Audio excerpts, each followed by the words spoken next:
ইরানের সর্বোচ্চ নেতা আয়াতুল্লাহ আলী খামেনিকে হত্যার প্রসঙ্গে মার্কিন প্রেসিডেন্ট ডোনাল্ড ট্রাম্প বলেছেন, সে আমাকে মারার আগেই আমি তাকে মেরে ফেলেছি।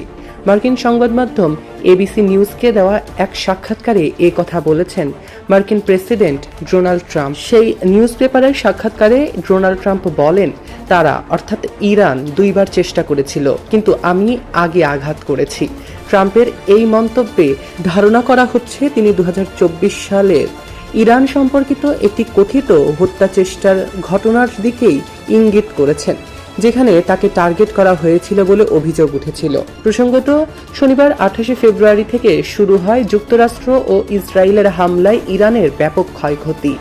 আর ইরানি গণমাধ্যম নিশ্চিত করেছে এ হামলায় মারা গিয়েছেন দেশটির সর্বোচ্চ নেতা আয়াতুল্লাহ আলী খামেনি।